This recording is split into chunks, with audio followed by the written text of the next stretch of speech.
8 de la mañana con un minuto. Bodega San Francisco creciendo juntos y Walmart llegando a todos los rincones de Chile presenta el Rat Pack, la mesa de editoras esta mañana acá en Mesa Central, todos los lunes con Angélica Bulnes. ¿Cómo estás, Coneja? Buenos días. Buenos días. Con entrevistado. Tenemos entrevistado hoy día, estamos con el director del Centro Signos de la Universidad de los Andes e investigador asociado del IES, Daniel Mansuy.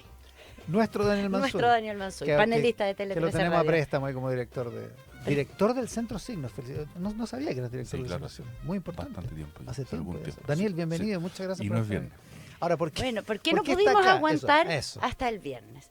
Porque mira, Daniel Mansuy se tenía bien guardado que esta semana, digamos que el viernes, llega a librerías su nuevo libro, Los Inocentes al Poder, Crónica de una Generación, que la verdad es que es un relato muy crítico del nacimiento y la llegada al poder del Frente Amplio. Es una sorpresa, no estaba anunciado esto. ¿Este es el libro que fuiste a escribir cuando esa vez que te fuiste? No, ese otro. ¿Ese otro? Es que mira lo que significa no tener WhatsApp, lo que permite. Sí, impresionante. ¿Cuándo escribiste esto?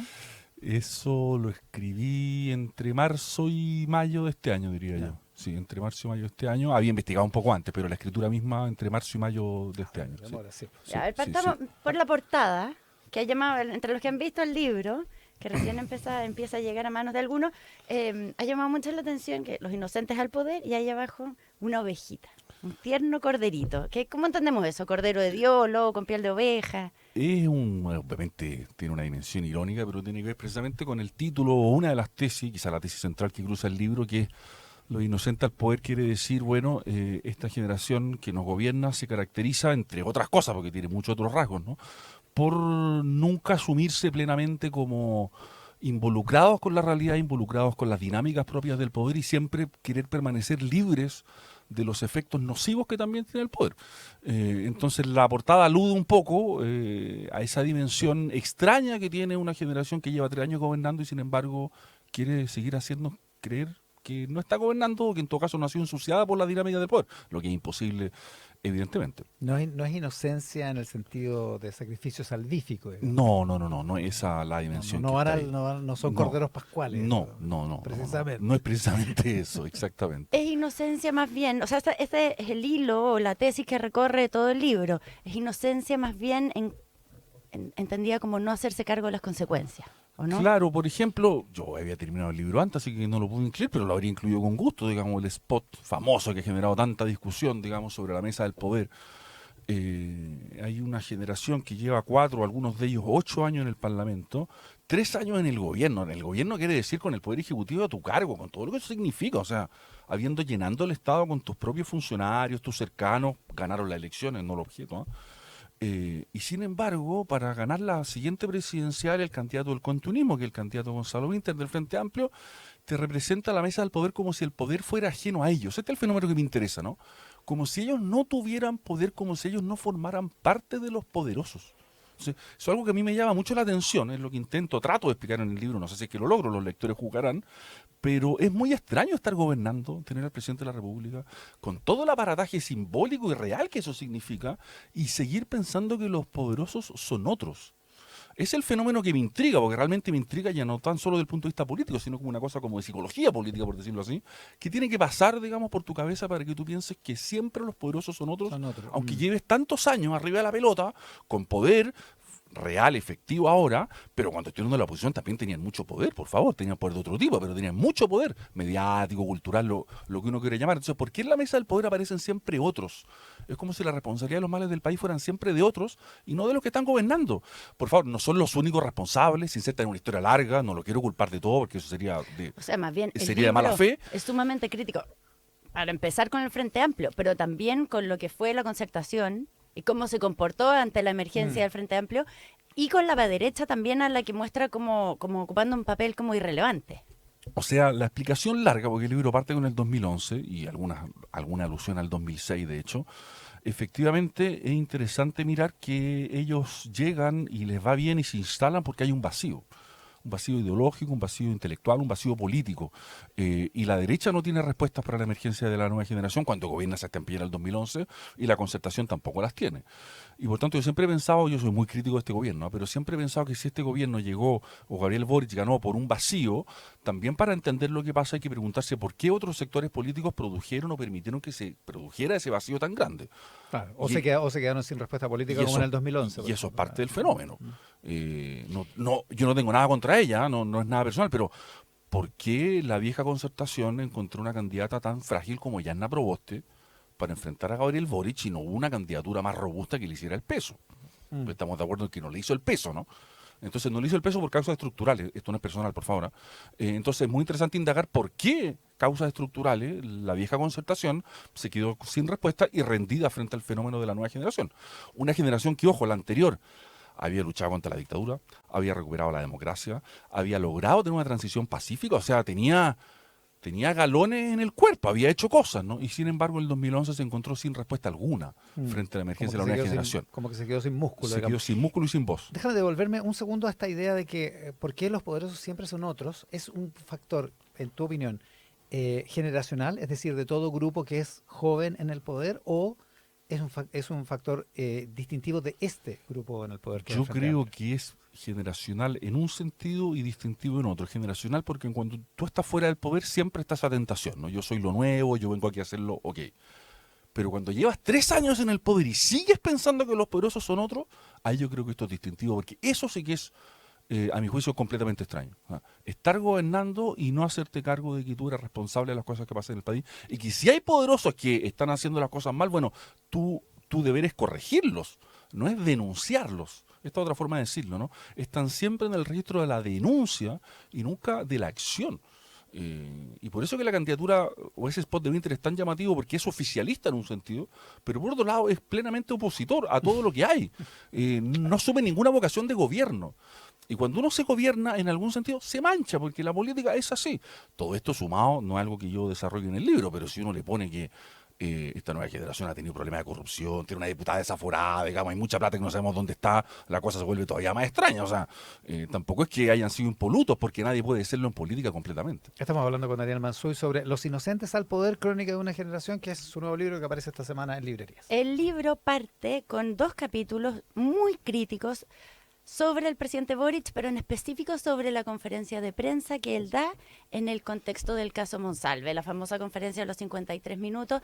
No es un análisis sobre el caso en sí mismo, sino que sobre esa conferencia. ¿Por qué a ti te parece tan emblemático ese momento? No, me parece una performance maravillosa. Yo la miré, digamos, completamente asombrado, pasmado, la miré con un grupo de amigos, estábamos reunidos, bueno, claro, un viernes 18 de octubre, el calendario es cruel, fue cruel para la izquierda porque fue un viernes 18 de octubre. 5 años. ¿No? 5 años, y era viernes, entonces era una cosa simbólicamente fuerte.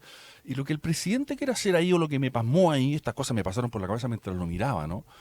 Era que el presidente estaba queriendo mostrar su inocencia total en el caso. ¿Se acuerdan la cantidad de veces que dice, yo no voy a esconder nada, lo voy a responder todo? Cuando la jefa de prensa intenta sacarlo de ahí, él le contesta un poco, de modo un poco rudo, digamos, voy a contestarlo todo. Él quiere ser total y completamente transparente. Hasta llega a mostrar su teléfono. Le muestro el teléfono, esta es la hora del mensaje ese día. Yo cuando lo veía decía, vaya, esto no puede ser. Porque la política no es transparente. Y no me importa si el presidente es transparente o no. Yo quiero saber si tomó las decisiones correctas o no. Y él se expuso completamente porque, a mi juicio, esto es una interpretación mía, lo único que a él le quedaba ese día, después de todo el escándalo que estaba recién emergente, pero que después terminaría en lo que terminó siendo el gran caso Monsalve, lo único que le quedaba a proteger a él ese día era su propia transparencia. O sea, decir, yo no tengo nada que esconder. Yo estoy aquí frente a ustedes y me expongo completamente, incluyendo mi teléfono. Y les cuento todo lo que hice, hora por hora. ¿Y se acuerdan que fue abriendo más flancos? Porque ese día abrió muchos flancos, que no logró cerrar. Por eso fue una conferencia de prensa tan mala para él en un sentido. La idea de la presunción de inocencia, exactamente, entre otras. Exactamente, entre tantas otras. Entonces lo que me llamó la atención a mí ese día fue el modo en que el presidente concebía su rol como un rol de transparencia personal y no como un rol de jefatura de Estado, donde por supuesto hay opacidades. Por supuesto, cuando hay poder hay oscuridad, no se puede contar todo, no se puede contar todo. Y de hecho el presidente después de eso no habló en 100 días. 100 días, porque entendió que había abierto tanto flanco que no podía volver a contestar. Entonces, ese día a mi juicio queda clara la vocación del presidente no tanto por ejercer poder, sino por ser fiel a sí mismo. Y lo que a él le importa, lo que a él le interesa es la fidelidad a sí mismo, más que el ejercicio propio del poder. Y esa dicotomía yo la encuentro muy intrigante, me intriga de verdad como problema intelectual, digamos, y es una de las cosas que me interesa examinar en este libro. Y esa fidelidad a sí mismo, Daniel, tiene que ver con la pulsión que parece que subyace en lo que estás contando, lo que estás comentando, de desligarse de toda culpa, de no ser culpable de algo. De nunca asumir ninguna responsabilidad, o si es que la tuve, en verdad no lo es tanta porque mi transparencia me exculpa, digamos. Como lo cuento todo, eso me termina exculpando. Y por tanto yo limpia el error. Limpia el error si es sentido, que lo hubo. Lo limpia enteramente, digamos. Como si la política, insisto en esto, fuera una cuestión testimonial. O sea, lo que deja esa conferencia es que el presidente Boric quería dejar testimonio de su transparencia y de su actuar, digamos, en buena conciencia durante el episodio de Monsalve. De que todo lo que había hecho lo había hecho de buena fe, por decirlo. Exactamente. Y no me interesa si lo hizo de buena fe. ¿No? O sea, ojalá también. Pero la política no se trata de eso. La política se trata de resolver problemas. Y de hecho el problema de Monsalve se terminó transformando en un problema, digamos, que durante varias semanas tuvo el gobierno enredado a partir de esa conferencia de prensa por la cantidad de flancos que abrió esa conferencia de prensa y por las malas decisiones que tomó el propio presidente. Entonces se trata exactamente de eso, ¿no? Que su vocación es simplemente querer él liberarse de toda culpa sin entender que el poder conlleva mal, culpa, mancha, está contaminado. No hay modo de ejercer el poder sin esas dimensiones. Ya, pero de vuelta a la pregunta de la coneja. ¿Por qué es ese episodio tan simbólico y tan representativo del todo? Porque ya llevaba 3 años gobernando el presidente Boric ese día, porque enfrentaba un caso que podía arrastrar enteramente a su gobierno, porque mataba completamente una de las grandes banderas, que fue la bandera feminista, y todos sabemos lo que produjo con la ministra Orellana este episodio, y por tanto a mí me confirmó que 3 años gobernando, un poco menos en esa época, digamos, no había modificado nada del espíritu original en un sentido. Por supuesto, el gobierno había cambiado en muchos sentidos y había otros ministros que tenían otra postura, ¿no? Pero el presidente, en último término, personalmente, solamente quería responder a sí mismo y solamente quería mostrar que era fiel a sí mismo y que eso le valía como pasaporte para todo. Y por eso encontré tan sorprendente esa conferencia de prensa, porque no es habitual que un presidente una conferencia de prensa de 53 minutos, no es habitual que conteste todas las preguntas de los periodistas, no es habitual que trate así su conferencia a su jefe de prensa, y esto me enteré escribiendo el libro. ¿Se acuerdan que él estaba en una actividad del adulto mayor y que dijo que después iba a contestar esas preguntas? Esto nadie lo supo en ese momento, porque nadie nos interesó, no la respondió. Se fue después. Se fue después. Lo que yo entiendo por la situación, ¿no? Pero se acuerdan que él dijo, yo voy a responder las cosas del AMPA y del adulto mayor después, primero esto, no la respondió. Esto nadie lo supo porque pasó completamente colado frente al caso Monsalve, digamos. Yo me entré escribiendo el libro. Pero Pobre gente del Daniel, AMPA, yo pensaba, tú le pones en palabras en este libro, o sea, el Frente Amplio, si quisiera entender por qué genera irritación, debería leer este libro, porque le pones palabras como a la molestia que genera el Frente Amplio en determinados sectores. Como explicas por qué. Porque es una crónica, pero no es una crónica neutral, es una crónica muy documentada. De hecho, es fascinante ir leyendo también las notas a pie de página, porque hay muchos momentos, muchas frases, muchos documentos, hay una recopilación muy buena ahí, pero no es una crónica neutral, es una crónica enojada. ¿Por qué te enoja tanto? A ratos el sí, Frente Amplio. Por decirlo así, me molesta, o en el fondo manifiesto mi discrepancia explícita, porque efectivamente yo no soy un neutro y ese libro está escrito desde un lugar, no hay ningún misterio en eso, pero considero que esa pulsión por la inocencia es incompatible con el ejercicio del poder.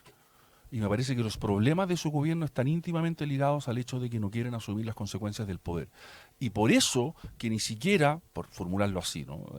Para explicarlo con un fenómeno político, ¿por qué a la candidatura de Carolina Toá le ha costado tanto desplegar sus alas como uno lo habría esperado? ¿No? Porque quedó atada, aunque ella no forma parte de ese mundo, ahí lo ha dejado claro, porque quedó atada a una dinámica donde este gobierno termina anulando sus propias cosas positivas que podría hacer, ¿no? Por ejemplo, toda la agenda en seguridad de este gobierno, que uno escucha a la gente y dice, hubo cosas valiosas, bueno, pero el presidente decidió indultar.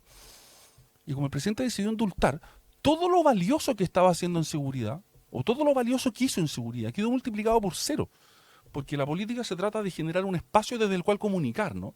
Pero si tú no tienes ese espacio, esa plataforma, lo que tú comunicas pierde toda voz, pierde todo volumen. Entonces, para responder a la pregunta, mi crítica va a este punto. ¿Por qué usted cambió su gobierno, nombró una ministra del Interior, tiene agenda de seguridad, está apoyando a Carabineros y decide indultar?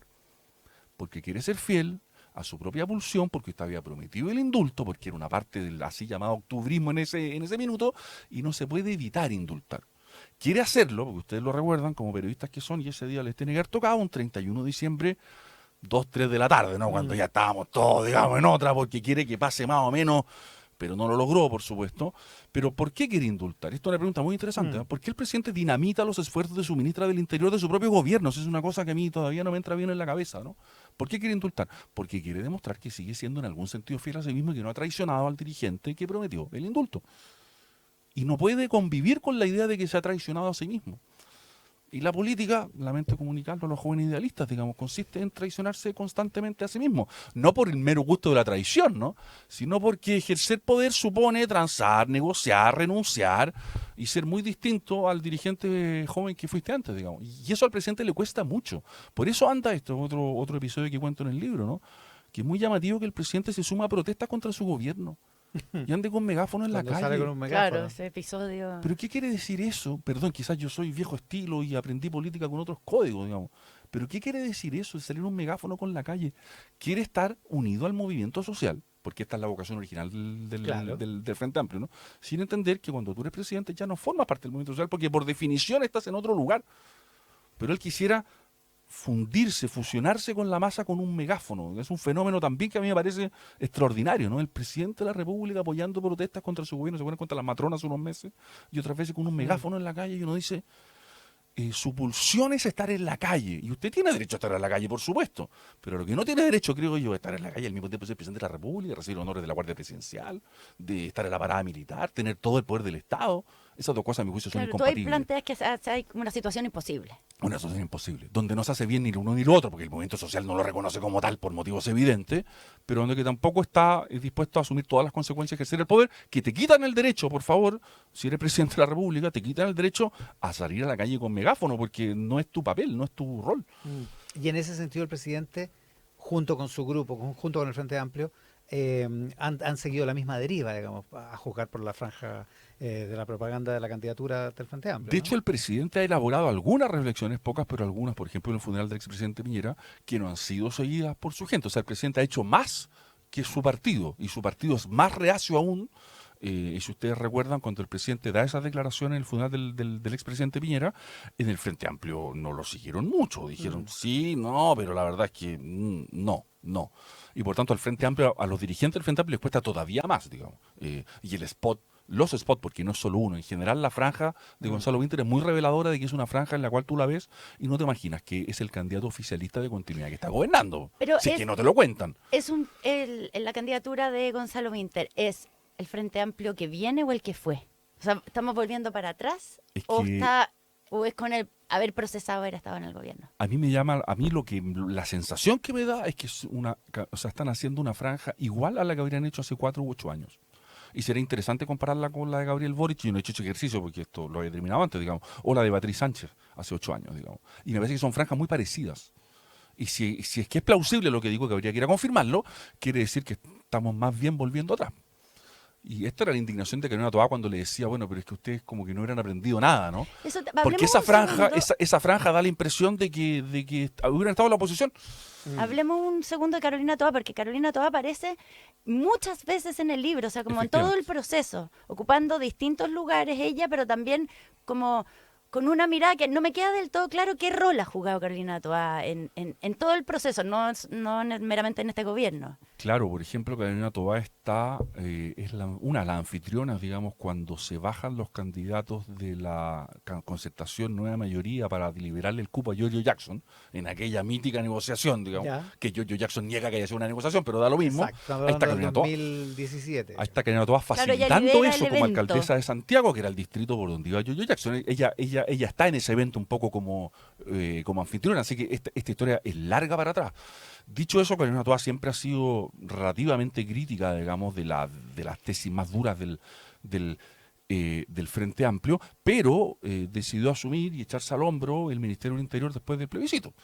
Y por tanto, hoy día la situación de Keren Toa, o a mi juicio, el análisis que yo hago, digamos, la razón por la cual le ha costado tanto desplegar su propia candidatura, tiene que ver precisamente con su historia equívoca con esta generación, porque sin duda que ha marcado distancia muchas veces, pero otras veces no ha marcado la suficiente distancia.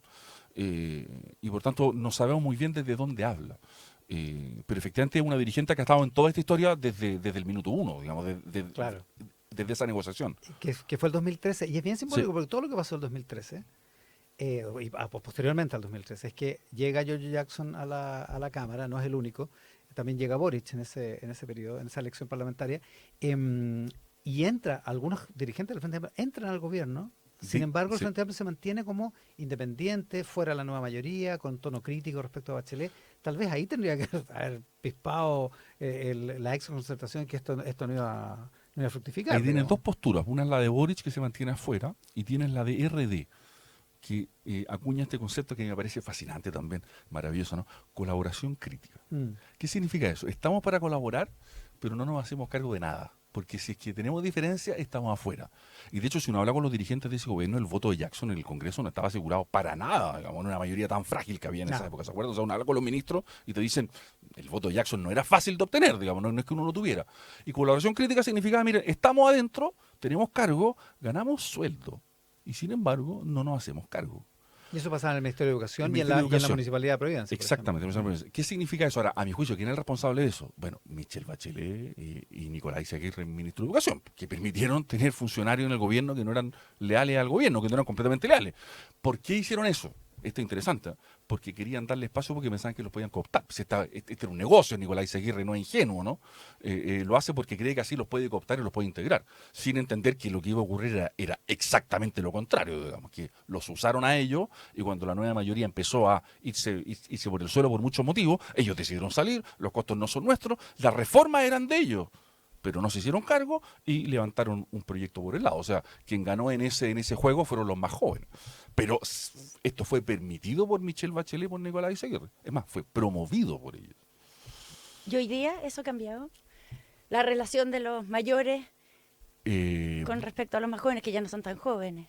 yo diría que no mucho. O sea, por supuesto que ha cambiado porque trabajaron juntos y estuvieron en el gobierno. Supongo que eso teje complicidad en algún nivel, eso es evidente, ¿no?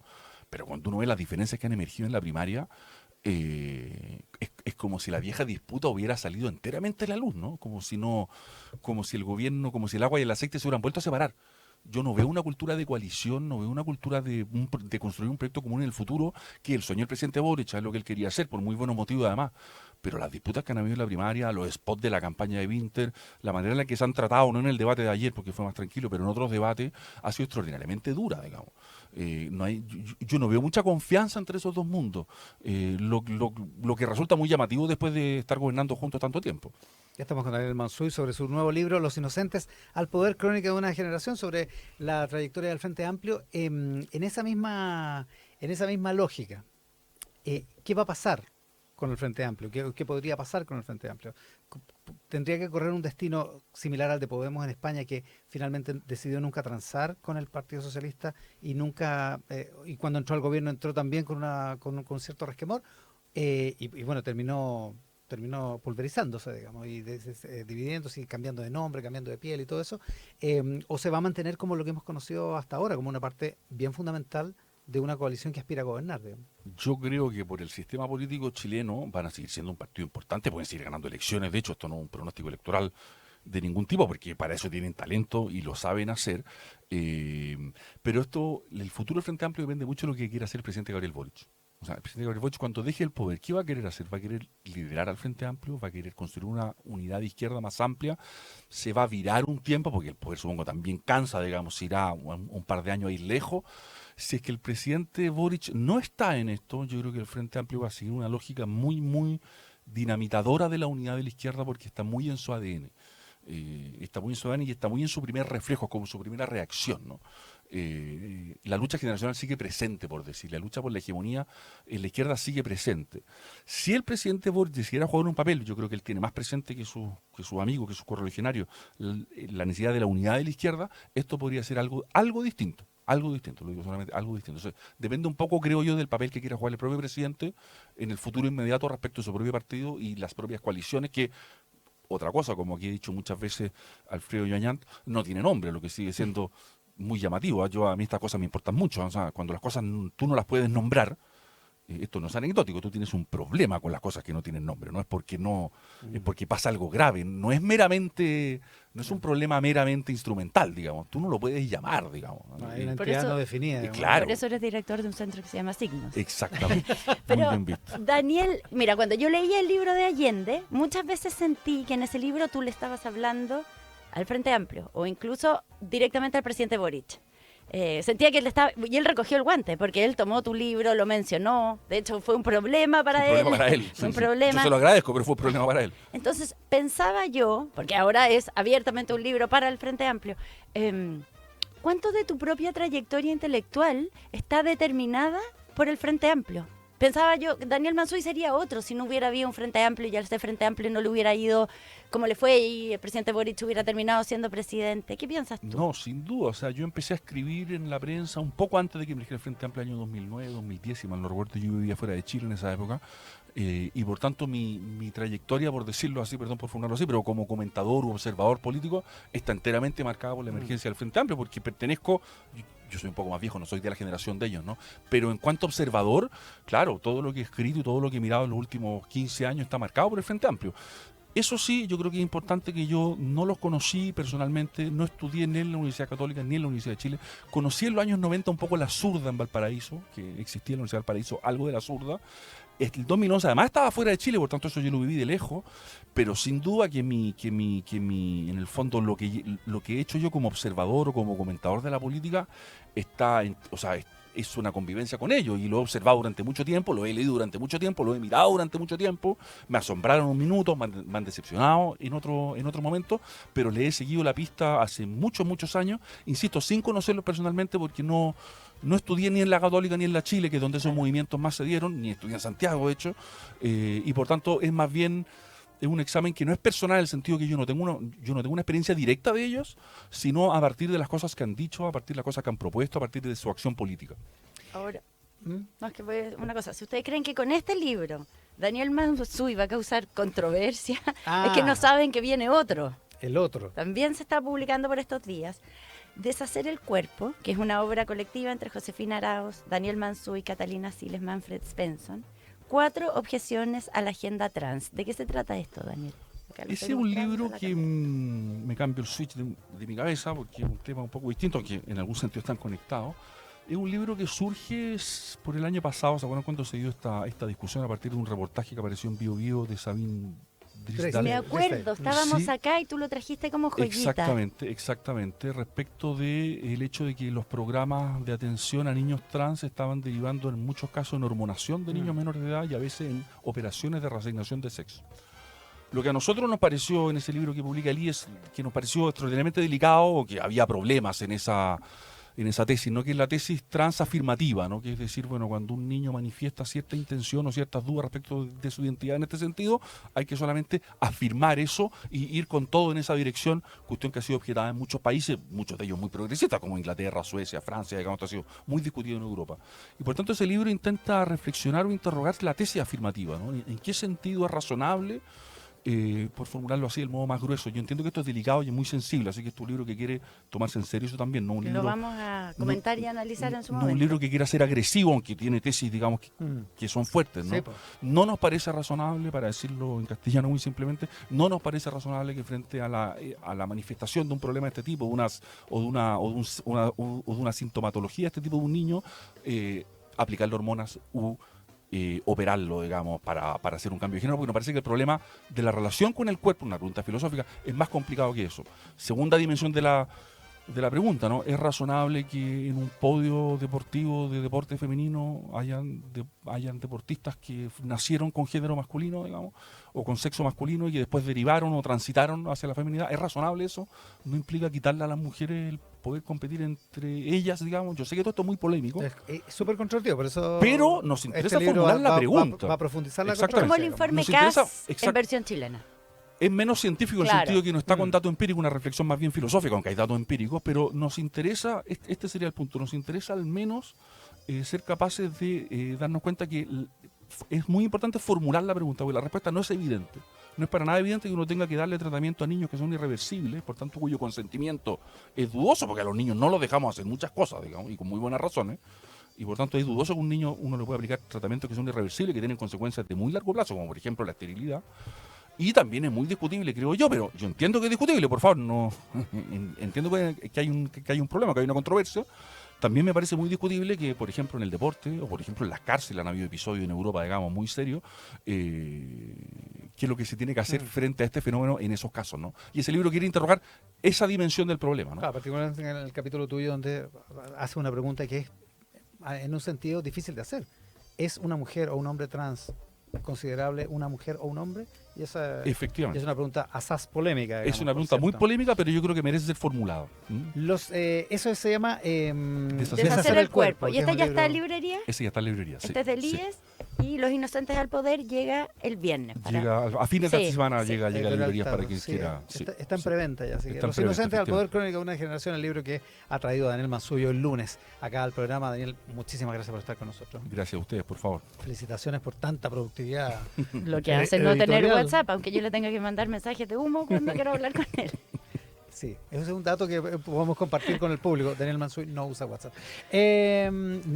Prácticamente, no, pero mensajes de texto manda. Sí, eso A la sí. Mensaje antigua. de texto, por Sí, supuesto. sí, siempre muy amables. ¿A qué vamos a estar atentos hoy, Angélica Bulnes? Ya, bueno, tenemos toda la situación Irán, Israel, Estados Unidos. Vamos a ver cómo reaccionan hoy día los mercados, entre otras varias cosas, y cómo sigue la evolución. Tenemos primarias el domingo, así que también eso va a estar intenso. Pero ya que hemos estado hablando de libros, hay otro más que al que estar atento. A comienzos de julio llega Contra la Corriente, de la periodista Rocío Montes, que es quien dirige el diario El País acá en Chile. Y que tiene otros libros, como por ejemplo La historia oculta de la década socialista con Ascanio Cavallo, y ahora viene con un perfil sobre Evelyn Matei. El libro ya está en preventa, llega a librerías a Vaya. comienzos de julio. Un perfil de Evelyn Matei. No es una biografía porque no repasa toda su vida, pero sí algunos hitos importantes de la vida de la candidata. Está bueno, es chilena. un libro que va a aparecer de Rocío Montes. Sí, Ediciones B. Perfil de Evelyn Matei. El Rat Pack, la mesa de editoras, hoy con Daniel Mansuy como nuestro invitado, con Angélica Bulnes, la presentación de Bodega San Francisco, Creciendo Juntos, y Walmart llegando a todos los rincones de Chile. Que tengan una estupenda semana. Buenos días. Buenos días. Buenos días. Porque creemos que la buena información puede aportar